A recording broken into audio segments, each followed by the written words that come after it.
बिस्मिल्लाहिर्रहमानिर्रहीम अस्सलाम वालेकुम। मेरा नाम है नवीद शेख और आप देख रहे हैं मेरा यूट्यूब चैनल। पाकिस्तानी सियासत जो है बड़े इंटरेस्टिंग फेज़ के अंदर दाखिल हो चुकी है। मुल्क के अंदर इस वक्त इस्लामाबाद से लेकर कराची और लाहौर तक और इवन दैन के कोयटा और पेशावर तक जो सियासतदान हैं उनकी चांदी हुई है। ख़ास तौर पर जो छोटी जमातों के पॉलिटिशियंस हैं उनकी एक जानिब हुकूमत उनको अपनी तरफ खींच रही है, दूसरी जानिब अपोजिशन उनको अपनी तरफ खींच रही है। इस सिलसिले के अंदर हो क्या रहा है, हो ये रहा है कि इनकी अहमियत जो है वो बढ़ चुकी है। सूरत हाल ये है कि कप्तान कराची के अपनी तरफ से कामयाब दौरे के बाद लाहौर जो हैं वो पहुंच गए हैं और लाहौर में भी उन्होंने मुलाकातें करनी है। गवर्नर पंजाब से भी मिलना है, उस्मान बुज़दार साहब से भी मिलना है, फिर पीटीआई की जो पार्लिमानी पार्टी है उससे भी उन्होंने मुलाकात करनी है, जिसके हवाले से जो तरीन ग्रुप है वो तो मुकम्मल जो है बाइकाट कर चुका है। वो कहता है कि अगर उस्मान बुज़दार इस मुलाकात के अंदर मीटिंग का हिस्सा होंगे तो हम तो नहीं आते ना, अगर आप उनको हटाने के लिए राज़ी होते हैं तो फिर बात करने के लिए हम तैयार हैं। वो अपने मौक़िफ़ पर डटे हुए हैं। दूसरा, फिर परवेज़ इलाही साहब के बारे में कहा जा रहा है कि इस्लामाबाद में आज इनकी शहबाज शरीफ साहब से मुलाकात होनी है और लग ये रहा है कि काफ लीग जो है वो हुकूमत से बदजन दिखाई देती है और हुकूमत को छोड़कर वो अपोजिशन की तरफ जाना शुरू हो चुकी है। ये कैसे मालूम हो रहा है? ये इस तरह पता लग रहा है कि शुजात हुसैन साहब की पहले एक रोज़ तकरीबन 2 रोज़ पहले मौलाना फजलुर रहमान साहब से मुलाकात होती है, फिर रात के शहबाज शरीफ साहब मौलाना फजलुर रहमान साहब के घर आते हैं, अगले रोज़ आसिफ अली जरदारी से मुलाकात हो जाती है। फिर जब ये मुलाकात हो रही होती है तो अंदर की सारी जो स्टोरियां हैं, चीज़ें हैं, गिले शिकवे हैं, वो सारे निकल निकल कर बाहर आते हैं इस हवाले से कि जो शुजात हुसैन साहब हैं उन्होंने ऑफ़र दी है अपोजिशन को कि आपके तमाम जो चीज़ें हैं हम मान लेते हैं बगैर किसी शर्त के, तो आपने जो परवेज़ इलाही को वज़ीर आला बनू दें। तो इस हवाले से मौलाना और आसिफ अली जरदारी दोनों का कहना था कि शुजात साहब आप हमारे लिए बड़े इज़्ज़त एहतराम के काबिल हैं, मगर आपने ट्रेन मिस कर दी है। आपने जब ना की थी तो हमने दूसरी ऑप्शन के तरफ गौर किया, पर आसिफ अली जरदारी साहब ने कहा कि अब आप क्योंकि हमारे घर चल के आ गए हैं और मेरे घर जो चल के आए उसको मैं खाली हाथ नहीं मोड़ता, तो मैं नून लीग से इस सिलसिले में बात ज़रूर करूँगा। और आज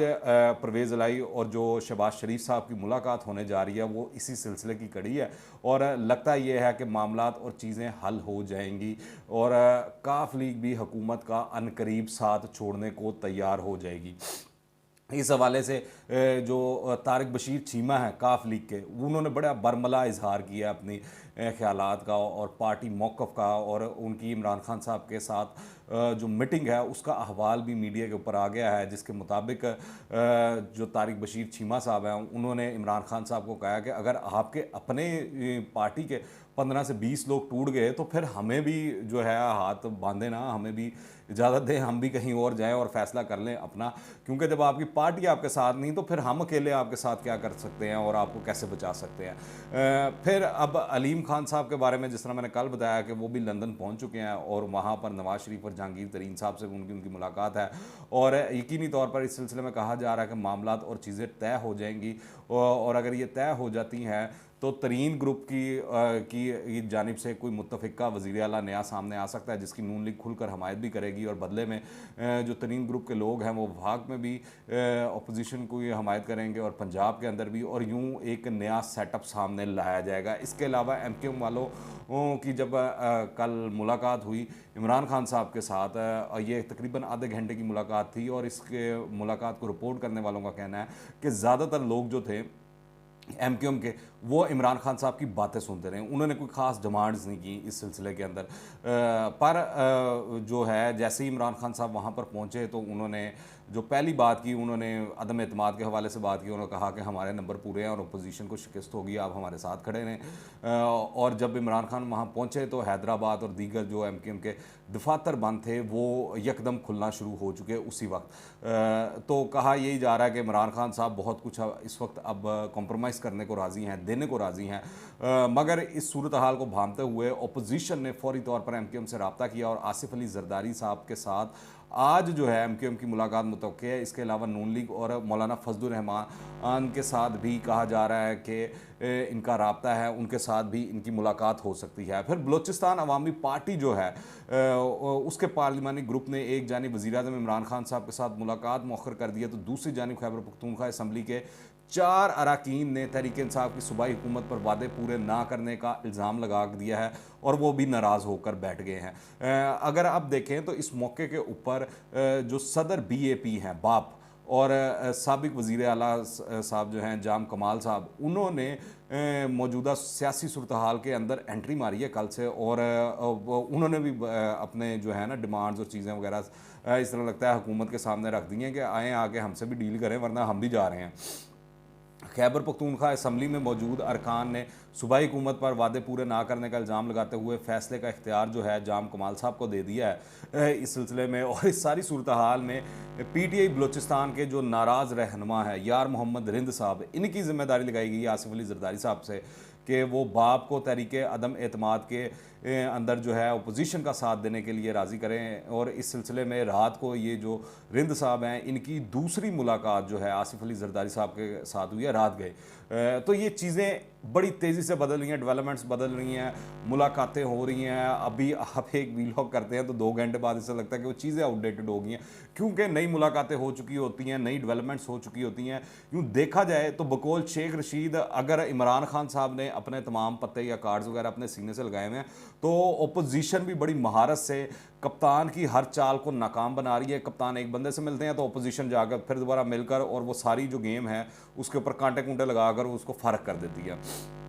क्योंकि आपको मैं बताऊं, खुर्शीद साहब जो हैं वो दावा ये कर रहे हैं कि ओपोजिशन को इत्तेहादियों के बगैर ही 179 अरकान की हमायत हासिल है। इससे आप अंदाज़ा लगा लें, अगर ये जो इत्तेहादी हैं साथ मिल गए तो ये 197 से भी ऊपर जो है फिगर जाता हुआ दिखाई दे रहा है। यानी कि हुकूमत का जाना जो है अब अटल दिखाई देता है। और वज़ीर आज़म इमरान खान साहब जो हैं अब जो लाहौर पहुँचे हैं, यहाँ पर भी उनकी कोशिश यही होगी कि किसी तरह ये जो एक तो उस्मान बुज़दार साहब के खिलाफ जो महाज गर्म है इसको ठंडा करने की कोशिश की जाए, इसको मामलात को हल करने की कोशिश की जाए। दूसरा, जो उनके ख़ास तौर पर MNAs हैं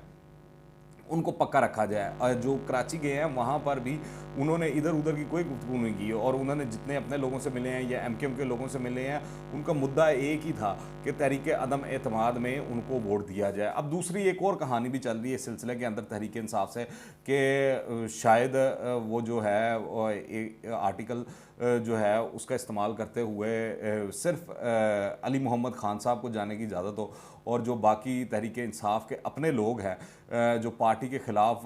वोट डालने जाएंगे या अंदर इजलास के अंदर गए तो पार्टी की जानिब से उनको शोकास नोटिस दिया जाएगा, उनकी रुकनीत मुअत्तली के लिए स्पीकर कौमी असम्बली को जो है वो ख़त लिखा जाएगा। तो ये मामला भी है, ये इसके ऊपर भी गौर व खोज हो रहा है। कल स्पीकर कौमी असम्बली असद कैसर के घर के ऊपर भी वफाकी वज़रा की एक बड़ी अहम रात गए मीटिंग हुई है और उसमें बड़ी ऑप्शंस और चीज़ें वगैरह जो है वो डिस्कस हुई हैं। अगर आपको मैं बताता चलूँ, दूसरी जानिब जो ये अलीम खान साहब गए हैं लंदन,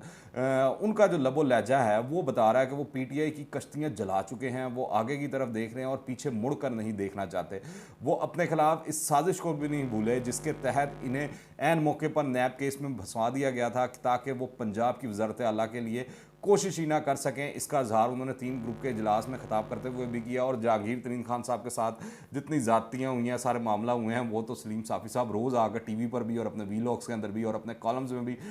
खुल खुलाकर जिक्र कर रहे होते हैं। तो लगता नहीं है अगर ये तमाम बातें और चीज़ें सच हैं तो जहांगीर तरीन भी और अलीम खान भी वापसी का रास्ता इख्तियार करेंगे तहरीक इंसाफ की जानिब। मुझे लगता ये है कि अब जो है वो आगे की तरफ बढ़ चुके हैं और ये फ़ैसले उन्होंने तमाम कश्तियाँ जलाने के बाद ही किए हैं। पर आप देखें इमरान खान साहब की जब कुर्सी पे बन आई है तो वो किस तरह भागते दौड़ते दिखाई दे रहे हैं। कभी इस्लामाबाद में लोगों से मिल रहे हैं, कभी कराची जा रहे हैं, अगले ही दिन लाहौर पहुंच रहे हैं, फिर लाहौर, फिर कराची जा रहे हैं, फिर लाहौर आ रहे हैं। तो उनकी ये जो मसरूफियत है और भाग दौड़ है, आपने क्या कभी गौर किया इनके जो ज़िंदगी भर के साथी थे, इवन दैन के सियासत में आने से पहले जब ये क्रिकेटर हुआ करते थे तो नईमुल हक साहब इनके बहुत पुराने साथी थे। वो जब बीमार हुए इमरान खान साहब तब भी उनकी इयादत करने नहीं गए, जब वो वफात पा गए तो तब भी उनके जनाजे में शिरकत करने के लिए नहीं गए। पर अब देखें सूरत हाल कि जब इनकी कुर्सी जो है वो ख़तरे में आई है तो ये भागते फिरते दिखाई दे रहे हैं और हर तरह का ताना, हर तरह की बात जो है वो करते दिखाई दे रहे हैं। कल जो गवर्नर हाउस कराची के अंदर इमरान खान साहब ने गुफ्तगू की तो वो किसी भी हवाले से आप उसको बात कर लें, उसको अप्रिशिएट नहीं कर सकते। वो बिल्कुल सियासी गुफ्तगू नहीं थी। वो अलबत्ता अपने जो वर्कर्स हैं, अपने लोग जो हैं, जो सोशल मीडिया के ट्रोल्स हैं, उनको खुश करने के लिए तो बड़ी अच्छी चीज़ थी, मगर उसका ना कोई इम्पैक्ट पड़ना है। जो ये हालिया अदम एतमाद वाला मामला चल रहा है, और ना ही मेरे ख्याल से उनको कोई ख़ास फ़ायदा होना है, क्योंकि जितने जज्बात में आकर जो अल्फाज इस्तेमाल करके इमरान खान साहब ने बातें की हैं, उससे अवाम में तासुर यही गया कि इमरान खान साहब घबराहट महसूस कर रहे हैं और उनकी पोजीशन ठीक नहीं है, उनकी पोजीशन हल्की है, जिसकी वजह से अब वो ये बुलंद बांग बातें भी कर रहे हैं, दावे भी कर रहे हैं। और अभी तक जो तासुर मिला है वो यही मिला है, और ये इशारा इमरान खान साहब ने पहले दिन ही दे दिया था जब ये तहरीक अदम एतमाद की जो तहरीक पेश की गई अपोजिशन की जानिब से। तो जो सबसे पहला काम इमरान खान साहब ने किया वो यूट्यूबर से मिले, जो कि उनके अपने हमायती यूट्यूबर्स थे। उनको बताया कि क्या कप्तान जो है वो घबरा नहीं रहा, कप्तान खड़ा है, कप्तान ये कर देगा, कप्तान वो कर देगा। तो लगता यही है कि इमरान खान साहब इस तमाम मामले को भी सिर्फ मीडिया, सोशल मीडिया और अपनी तकरीरों के ज़रिए लड़ने की कोशिश कर रहे हैं। हालांकि अदम एतमाद की जो ये तहरीक है, इसको नाकाम बनाने के लिए अगर अमली तौर पर काम करना चाहिए तहरीक इंसाफ को या इमरान खान साहब को, तो वो ड्राइंग रूम की सियासत है। वो ड्राइंग रूम की सियासत करें तो ये मुमकिन है, वैसे तो मुमकिन नहीं दिखाई दे रहा। बहरहाल कल कराची के अंदर उन्होंने बड़ी गुफ्तगू की, आप लोगों ने सारी सुन ली होगी, अब मैं उसको क्या रिपीट करूं, पर मैं आपको ये बताता चलूं कि जिस तरह उन्होंने कराची जाकर जरदारी साहब को ललकारा है, और जिस तरह बिलावल की उर्दू का मजाक उड़ाया है, और जिस तरह मौलाना फजलुर रहमान साहब को फजलू फजलू कह कर पुकारा है, और दीगर लोगों को भी नहीं बख्शा है, तो मेरे ख्याल से इनको ये ज़रूर याद रखना चाहिए कि जब अगलों को मौका मिलेगा तो वो भी बड़ा रगड़ा लगाएंगे, और वो भी, उनके पास भी बड़े इस तरह के हॉक्स हैं जो ऐसी ऐसी चीज़ें ढूंढ के लाएंगे और बातें करेंगे कि जो है इमरान खान साहब और उनकी टीम के पास मेरे ख्याल से दिफा का मौका नहीं होगा। खाली याद रखने की ये चीज़ है कि वज़ीर आज़म होते हुए, हुकूमत होते हुए, अगर वो पीका ऑर्डिनेंस के तहत या वो रेहाम खान साहब की किताब के ऊपर अगर लोग जिक्र कर जाते हैं मीडिया के ऊपर बैठ के, टीवी पर बैठ के, तो जब इमरान खान साहब के पास ये कुर्सी नहीं होगी तो फिर लोग क्या क्या कहानियाँ सुनाएंगे, क्या क्या बातें किया करेंगे। तो शीशे के घर में बैठकर दूसरों के ऊपर मेरे ख्याल से पत्थर नहीं फेंकना चाहिए इमरान खान साहब को। ये जो ज़ुबान की वो तलखी इस्तेमाल कर रहे हैं और गुस्सा दिखा रहे हैं, आने वाले दिनों के अंदर लगता यही है कि ये तमाम चीज़ें इमरान खान साहब के ऊपर फेंकी जाएंगी, और इमरान खान साहब को जिस तरह की वो ज़ुबान इस्तेमाल कर रहे हैं, बातें कर रहे हैं, इसी तरह की चीज़ों के ज़रिए उनको जवाब दिया जाएगा। और फिर देखते हैं क्या होता क्या नहीं होता। मगर इस वक्त जो है जितनी तमाम छोटी जमातें हैं और इत्तेहादी जमातें हैं, उनकी चांदी हुई है, क्योंकि अपोजिशन भी उनके दरवाजे पर बैठी हुई है सवाली बनकर, और हुकूमत तो अपना सब कुछ निछावर करने के लिए तैयार बैठी है इत्तेहादी जमातों के सामने। वो तो बस ये चाह रहे हैं कि आप कुछ बोलें, लब हिलाएं, तो हम आपकी ख्वाहिश पूरी करने के लिए इस वक्त तैयार हैं। सिर्फ सवाल एक चीज़ का है कि तहरीक अदम एतमाद के अंदर वोट आप हमको दीजिएगा। इस हवाले से आप क्या राय रखते हैं, नीचे कमेंट्स में लाजमी बताइएगा। दुआ में याद रखें। अंटिल द नेक्स्ट टाइम, अल्लाह हाफिज़।